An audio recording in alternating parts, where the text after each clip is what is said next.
partie quand même de l'éducation thérapeutique. Oui, tout à Euh, fait. Sauf que en travaillant sur l'éducation thérapeutique et la manière de le digitaliser, je me suis aperçu que finalement, il fallait utiliser les mêmes process pour l'éducation en santé, les projets de responsabilité populationnelle, voire de prévention et même de formation.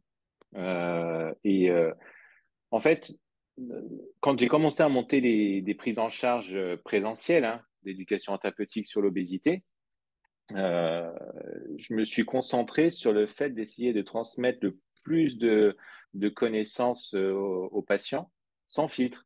Et je leur expliquais en atelier dès 2012, je leur expliquais comment fonctionnait la leptine et petit à petit, on a réussi à construire une manière de vulgariser finalement des notions extrêmement complexes que même on nous apprend pas forcément quand on fait notre socle de formation initiale des 6 premières années et de manière à faire en sorte que les patients se l'approprient. Et en fait, on a un principe chez Nuvi, c'est de transmettre de la connaissance sans filtre. Alors bien sûr, il y a plusieurs niveaux de lecture, c'est-à-dire que en fonction de la littératie en santé des utilisateurs, la perception, la transmission de connaissances se fait pas exactement de la même manière, mais globalement, on fait en sorte que euh, on, on filtre pas la transmission de connaissances parce que si on leur laisse le temps de comprendre, si on les laisse tranquilles chez eux alors on est en mode asynchrone, et ben ça vient finalement, ils arrivent à acquérir des notions. Et quand on a commencé au départ, ça s'appelait Mnoline, le projet, parce que ça s'intégrait à Mno. Et quand on a commencé à discuter avec des professionnels, tout le monde nous disait oui, mais ça, moi, je l'aurais pas dit comme ça. Oui, mais ça, c'est peut-être pas exactement comme ça qu'il faut l'expliquer. Et maintenant, on a la réponse. Moi, j'ai la réponse à tout ça, c'est que ça remplacera jamais ce qu'on fait en présentiel, le numérique. Et c'est pas le but. Le but, c'est que on gagne du temps parce que quand on est déjà dans la reformulation avec des patients, eh ben, c'est beaucoup plus percutant.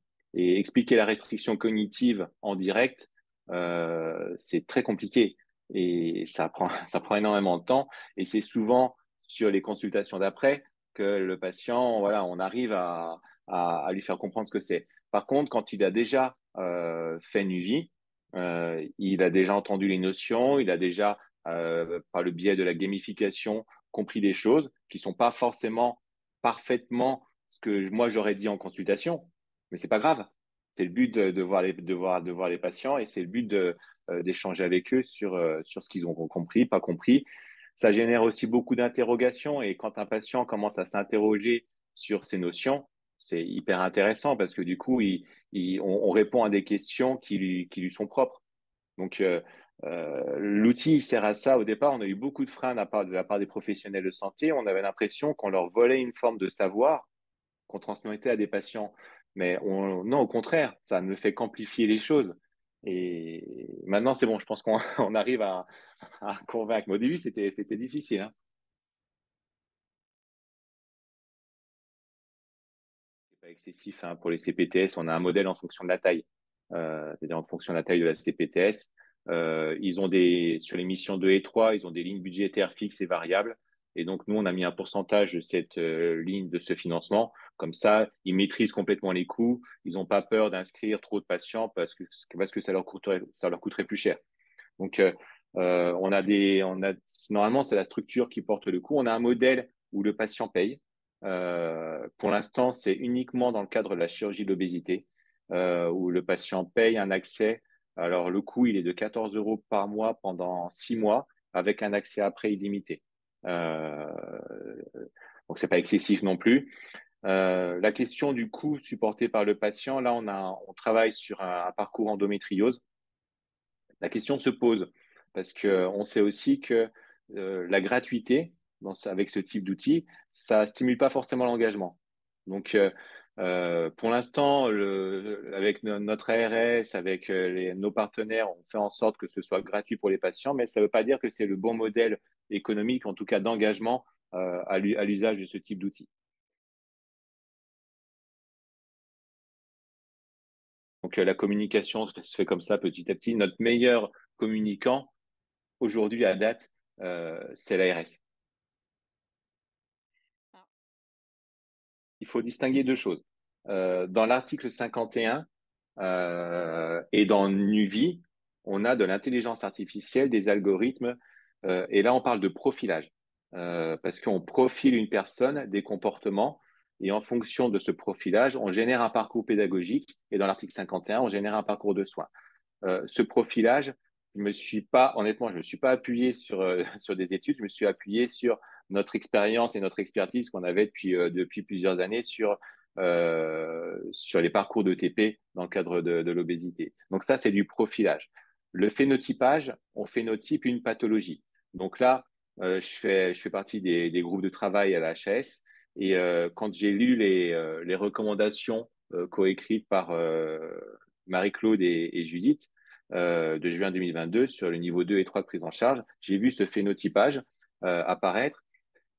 Et quand je l'ai lu, je me suis dit, c'est génial. Seul problème, c'est que, OK, les experts de l'obésité vont pouvoir le faire naturellement et sans trop de problèmes, mais ça s'arrêtera là, parce qu'un professionnel de ville, il n'aura pas le temps, il ne saura pas faire. Et donc, en juillet et août dernier, moi, j'ai travaillé, alors moi, j'aime bien faire ça l'été, hein, j'étais sur mes tableurs Excel, et puis je me suis dit, il faut concevoir les algorithmes pour créer l'outil de phénotypage.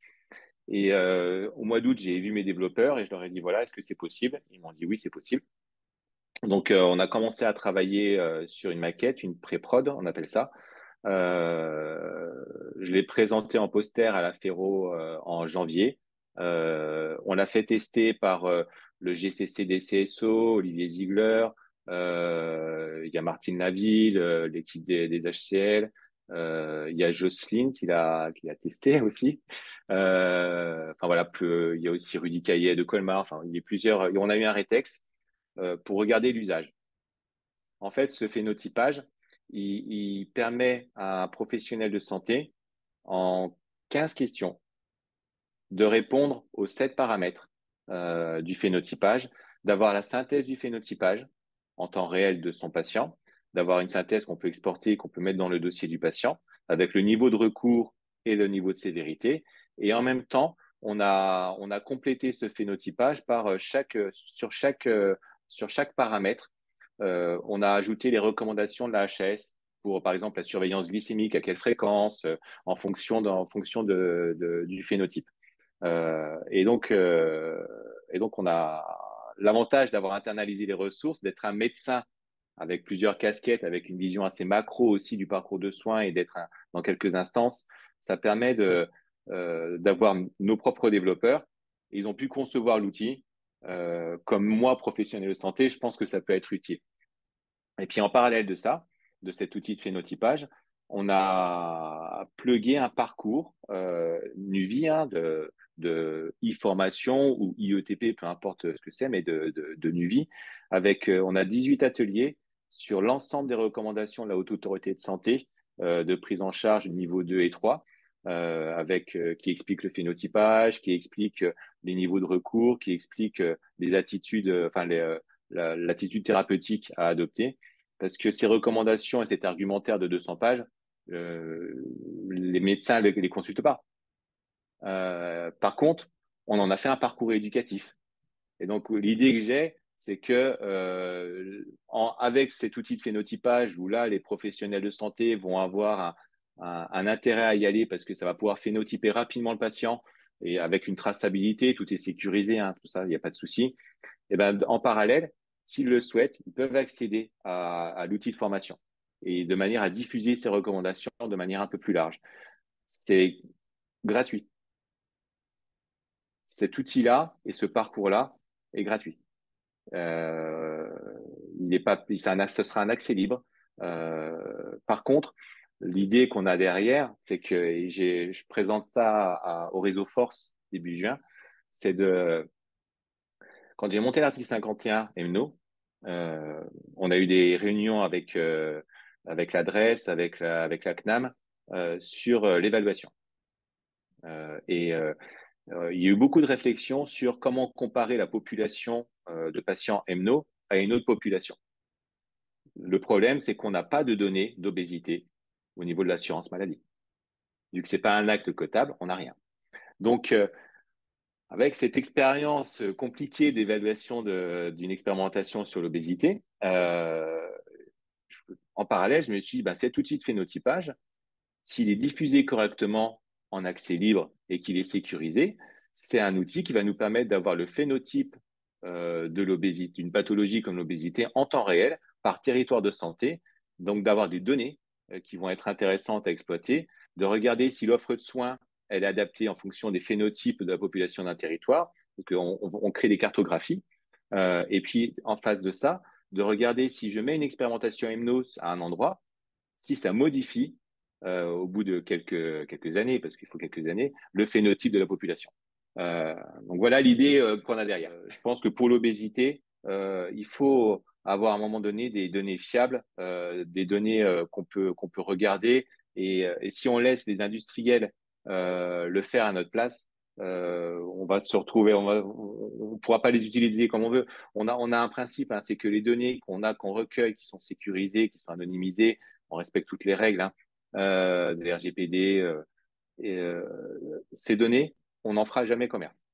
C'est-à-dire que ces données, elles pourront être utilisées par les tutelles, elles pourront être utilisées à des fins de recherche, mais nous, on n'en fera jamais commerce, on ne les diffusera pas et c'est pas l'objectif.